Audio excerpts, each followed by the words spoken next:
Welcome, NASCAR fans, to another After Dark edition of NASCAR Chat, the YouTube show where we discuss the latest goings on of the Monster Energy NASCAR Cup Series. This week, we'll talk a little bit about the Xfinity Series as well. I am your host, David Whitlock from Houston, Texas, aka LHD on Sports. Joining me, as she has every show this year, is Lexie from Charlotte. How are you this evening, Miss Lexie? I'm pretty good. How are you, Mr. Dave? I'm doing pretty good, and we'll get the formalities out of the way. Lexie just finished her last round of finals and her last semester of college. For now, she may go to grad school. We don't know yet, but congratulations on that. Thank you. I appreciate it. So she's kind of relaxed for that, but she's waiting for grades. But we have confidence she'll do well. Unfortunately, we tried to dial up Kells. She got busy this evening, so she won't be able to join us, but maybe next show.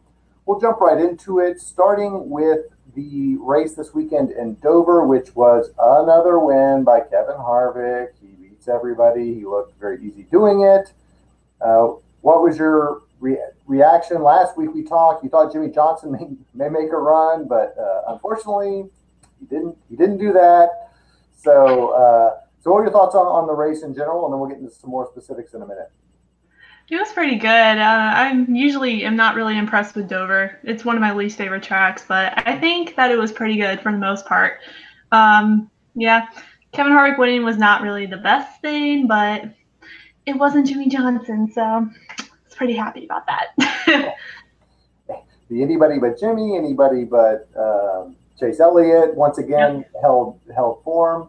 Of course, Harvick's teammate Clint Boyer made a run. Looked like he might do pretty well. So a pretty good weekend for Stewart-Haas for sure. They had a lot of Stewart-Haas and who is it that also did well? Was it Suarez is also on the team? Who's the third person on the team that did well?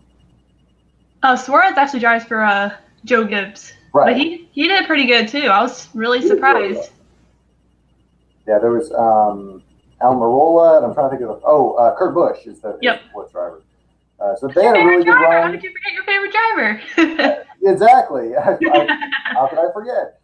The other Busch, we have rival Busch fans. Let's talk about Kyle Busch for a minute. A rare early issue right from the bat. He was complaining about rattling. It wasn't really working out for him.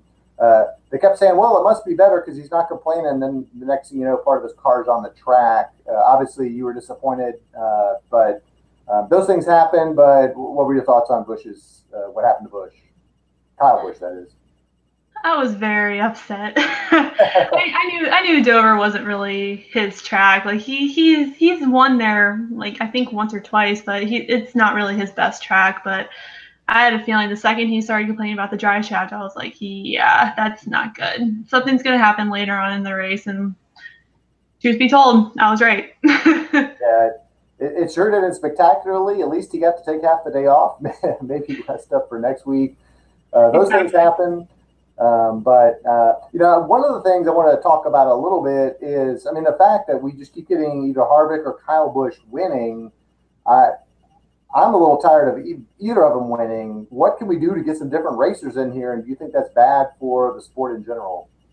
I don't think it's too bad. I'm not one of those people that likes to complain about that kind of stuff. But honestly, if the other guys want to win, Kevin Harvick and Kyle Busch need to be sick for about the rest of the season. Exactly. If you want to beat them, then go out and beat them. But right now, nobody seems able to do it. I was thinking back to my sports fandom lasts a little bit longer than yours, but back when Tiger Woods was dominating, and it seemed like the better Tiger Woods did every week, the more fans would watch. And it was, if Tiger Woods won by 10 strokes, more people would watch. And I was looking for different winners. A little bit of the same thing with the Chicago Bulls in the 1990s. It was, when he was when Michael Jordan was dominating, it was like everybody wanted to watch. And then when other teams started winning, it's like, oh, the sport's boring. So in that regard, if you have a couple of heavyweights like that can battle, I could see that really paying off in terms of fans. Unfortunately, as you know from Twitter, there's a lot of Kyle Busch hate for I don't know why, and not as much Harvick hate that I see, but a Harvick boredom. He's been around. It's not excitement. I'd like to see some newer drivers step up, but like you said, if you want to beat them, go out there and beat them. You can't just do it. You can't just win by luck. That's no fun for anybody. Yeah. If you can't beat them, join them.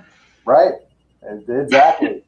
So speaking of the sport in general, some news kind of broke this week. Some rumors that the France family may be putting the NASCAR series up for sale. I think they've had it since 1948 or something like that, and nobody knows what this might mean. I mean, the sport's changed so much in the last 60, 70 years. You know, there's already rumors out there that a media conglomerate might buy it, like a Comcast, things like that. What would it mean for the sport? What do you think about the rumor in general? And do you think that it's serious and it's going to happen? And if it does happen, what do you think the impacts might be? I think it would make a huge impact on the sport because the France family's owned NASCAR for, like you said, over 60 years, and it's going to be very different if that happens to be the case. But in my opinion, I don't think it started getting bad up until Brian France took over, because Brian France is not really the best person to run the sport. He keeps making different changes and all that stuff, but I mean, it is what it is. If it happens, it happens. So honestly, I hope it brings more people in, because according to some of the NASCAR haters, they like to just put down the sport and say it's declining when they won't make the effort to go to the races. And the tracks have lowered the ticket prices, so I mean, I don't see the excuse to not go. But that's just me. No, I agree. The price barrier can't be there. The series makes usually a couple stops in each of the cities, and so it's not like it's every weekend and you can't afford it. It'd be interesting. It just popped into my head. Somebody like Vince McMahon bought NASCAR and made it into a spectacle. I hope that doesn't happen, because he'd be awful for it. But I think we can all agree that we'd like to see. And we'd like to see some more vibrancy in it, more fans watching on TV, more fans attending. We've talked about it on previous shows that the weather has just been really, really bad this year, and it's tough sometimes for fans to sit out there through long rain delays. But they say the same thing about baseball. They say that, baseball's declining. It's all about basketball and football now. But you start to look at the football numbers are going down. Sports watching in general is changing because of the online dynamic and more fans watching different things online, more competition. So I don't think NASCAR is going anywhere right now. I think it'll be fine. There's a lot of young drivers coming up, which we've talked about before. So I think it'll be interesting to follow this storyline. Like we talked about, it's not going to happen this week. There's not going to be a big sale, and if there is a sale, it'll take a while to work through its progress. But so we'll see how that plays out. Now we move on to the race in Kansas this week. One of the big stories is, of course, what we talked about on our last show, Matt Kenseth coming back, driving in the Trevor Bayne car. Of course, you're excited. What can we expect from him this week? I mean, is he instantly going to be a top 10 finisher, or is it just good enough that he can kind of maybe finish in the top half? What do we expect? I hope that he does really well. I'm expecting him to do really well this weekend, because I think that, he won his first championship with Roush. So he knows that equipment. He knows how to run that equipment. So I think that I expect him to be maybe at least in the top 15. So. And let's see, what else can we talk about this? Go back, walk through, because I haven't been here in a while, but what are his strengths?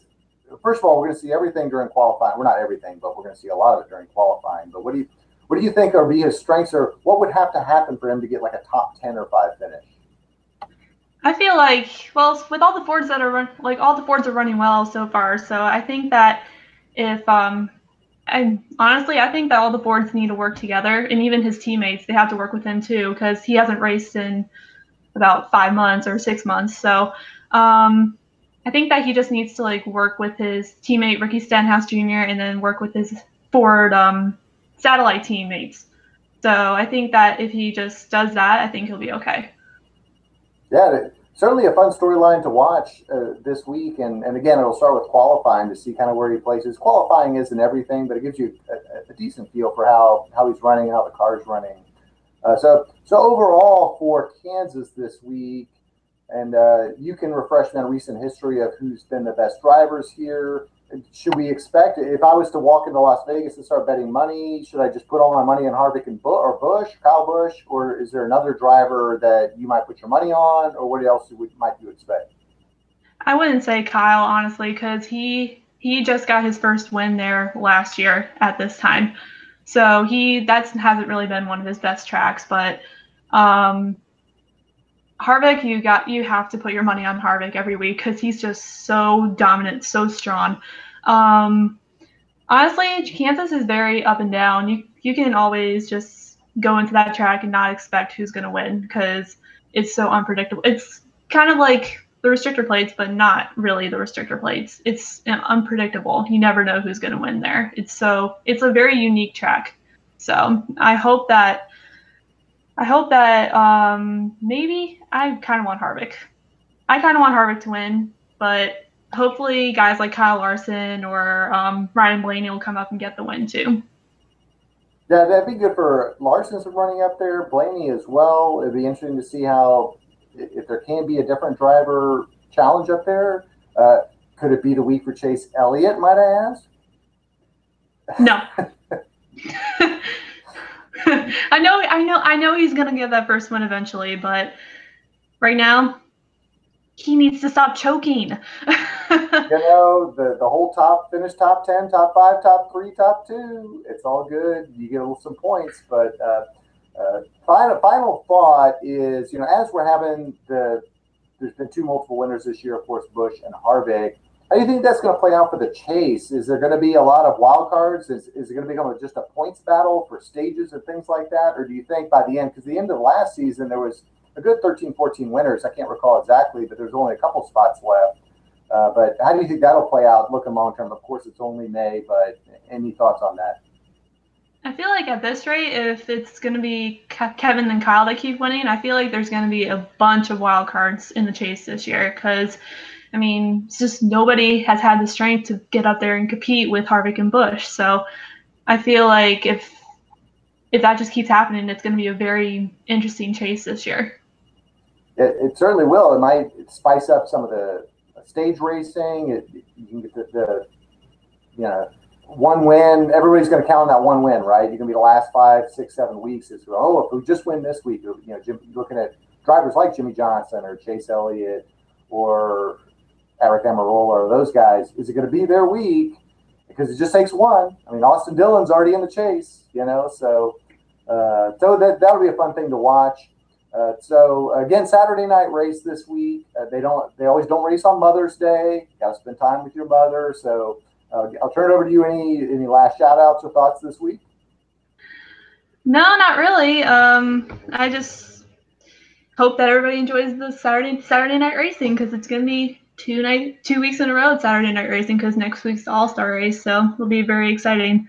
Yeah, hopefully we can do a good show on the All-Star race. That's a whole different format. It will be fun to talk about. But until then, we will sign off. Thank you for joining us on NASCAR Chat and enjoy the race this Saturday.